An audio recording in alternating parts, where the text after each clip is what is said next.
Hey, welcome to Live with Lynn. So if you're here, say hi. If you're watching the replay, be sure to type replay so I know you were here. I'm Lynn Huber, and I appreciate you being here today. So today I'm going to talk about the difference between busy work and productive work. If I asked you, you would likely tell me that your day is busy, right? That you really don't have much time to spare and that you have a lot on your plate that never seems to get finished. Well, I don't doubt that you mean what you say. I do wonder if you're engaging in busy work or productive work throughout the day. Did you know that there's a difference between busy work and productive work? So let me explain. So busy work looks productive. But it may be a false sense of productivity. Hi, Anitra, good morning. So being busy might include activities that don't lead to income generation or activities that take time but don't give a return on the time investment. I have some examples here of busy work. So reading non-essential emails that don't pertain to your work, browsing through Facebook or other social media when you should be working, right? Printing material to, quote, read later, moving things from one place to another in your office, answering the phone every time it rings, allowing others to interrupt you no matter what it is that they need. So those are just a few examples, but those examples illustrate how we can lose time in an activity that isn't generating a vital outcome. Being distracted from productive work leads to time slipping away, and then you start feeling overwhelmed. But you're not the only one who's been there. You're not even the only one who's there right now. This is something we all have to deal with all the time. Hi, Linda. Good to see you. Thanks for being here. So though the tasks may feel important, and a lot of them are still unavoidable, right? They still need to be done, but you can manage those in better ways, right? So I have some tips for you. So the first one is filter emails or screen them by subject, maybe before opening. Use an app like the Pomodoro timer to restrict and manage social media usage. I've never actually used this app, but I've heard of it, the Pomodoro, I don't know how to say it, Pomodoro Method. The app goes along with that, and I've heard it's pretty good. And basically, the Pomodoro Method is where you work for 25 minutes, and then you take a 5-minute break, and then you work for 25 minutes, you take a 5-minute break, and I think after 4 times, you take a half-hour break. And so the app is something like you could click on it and say, okay, I'm working my 20 minutes, and then it will ding you when 25 minutes is up, and okay, now I'm taking my break, right? So it helps you get a lot done in a day. That's one way to do it, right? So let's get back to the tips. So only print off material that you know you're going to read that day because it's on your to-do list, right? Clean and tidy your office at the end of the day so it's fully functional when you get started tomorrow morning. Right? Set office and phone hours and stick to them. Use voicemail and close the door when you're focused on productive work. When I'm really focused on something and I'm working really hard and I'm focused on something, a lot of times I can't. If I get distracted, I'm going to screw it up or I'm going to have a hard time getting back into where I was, right? And so if my phone rings, I'll just let it ring. I have voicemail.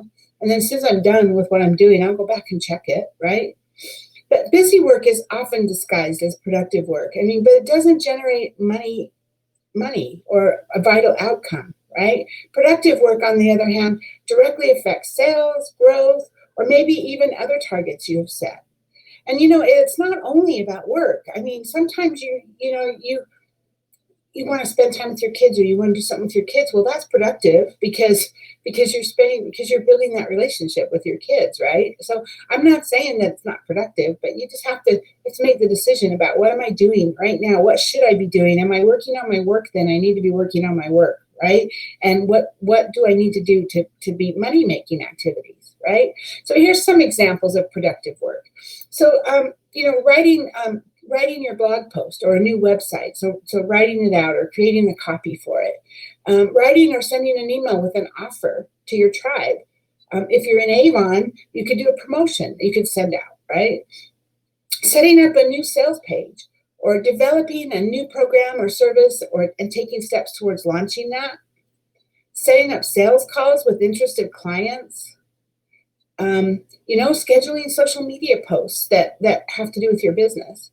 Or meeting new people, giving them a brochure and getting their contact information. Talked about that a lot, huh? And then following up with people you've given a brochure to. That follow-up is critical. So these kinds of activities, they generate leads or income, and they're considered productive. These types of activities should be done early and intentionally every day before you get to the non-essential busy work that matters, but it doesn't result in income, right? Some of that non-essential work definitely does matter for sure, and it probably has to be done, but it typically doesn't have to be done during the times when you need to be focused on income producing activities. Or it might not have an immediate deadline. Maybe it's like, okay, I have to have it done. I'm working on my taxes, whatever, have to have it done, but I don't have to have it done today. So schedule it in and maybe get your income producing activities out of the way and then immediately start working on that on your tax return or whatever it is, right, that you need to do. So learning the difference between busy work and productive work can be your ticket to change for your productivity, and it can help you make progress every day towards your business and your life. Get focused and engaged in productive tasks before you get busy. That's so important. And then at the end of the day, sit back and take a few minutes and evaluate how you did. Ask yourself if you had an incredibly busy day without any rhyme or reason, or did the work that you do today bring you closer to your goals? This honest reflection should become a daily ritual. Because if you're asking yourself these questions about your productivity, it's going to help you put your work into perspective. You're going to be able to differentiate between what's a priority and what's not. And then questioning yourself will give you that opportunity to think about what went well with your day and what didn't. And it gives you that opportunity to make adjustments going forward. What can I do differently tomorrow? Right? Don't beat yourself up over it. That's not what this is about. When you're looking back and you're reflecting on your day, it's not about beating up yourself. It's more about just being curious. Did I do that right? Maybe I could do it this way tomorrow, right? So, Anitra, I love the idea of setting a timer for each task. Yeah, I mean, you might look into that Pomodoro technique that I was talking about. But or you could just set a timer, right? That's a great idea. You could just say, I'm going to work on this task for half an hour or 20 minutes or however long you think it's going to take you, and I'm not going to stop until I get it done, right? Or I'm not going to stop until the timer says to stop. So hey, so now I'd love to hear from you. Are you a busy person? Do you find yourself sometimes doing the things that are more busy work than productive work? What kinds of things help you to stay focused to get the most important things done? So please get down in the comments and share your thoughts with us. I would love to hear your stories. And so thank you, Anitra and Linda, for being live with me today. Anyone else who might be live and just hasn't commented, or anyone who's watching the replay, I appreciate you. So go out there and have an amazing day, and I'll see you tomorrow. Bye-bye.